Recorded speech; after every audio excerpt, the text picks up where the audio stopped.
और अगर 1991 में जो अपराध हुआ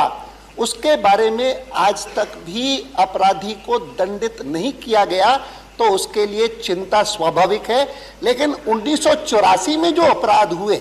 और कोई कम जघन्य अपराध नहीं थे जिसमें 3000 लोग मारे गए, या उसके 2 साल बाद 1993 में बंबई में 300-350 लोग मारे गए, मैं तो उसकी भी बात कहूंगा। लेकिन अपराध कहीं पर भी हो, किसी भी प्रकार का हो, और अपराधी दंडित न हो,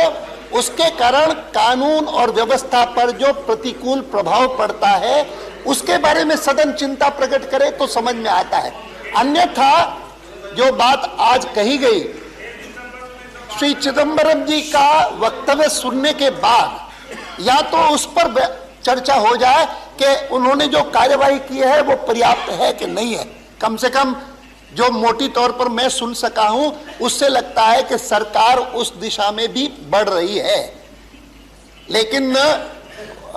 इस विषय में प्रस्ताव जब तक औपचारिक रूप से ना आए, अगर कोई प्रस्ताव आता है तो मैं चाहूंगा कि प्रस्ताव में जो चिंता 1984 के बारे में प्रकट की गई,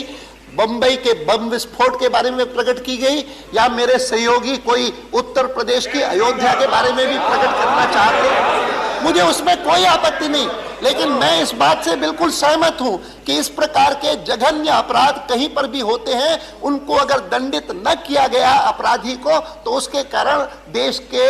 कुल मिलाकर के माहौल पर प्रतिकूल प्रभाव पड़ेगा।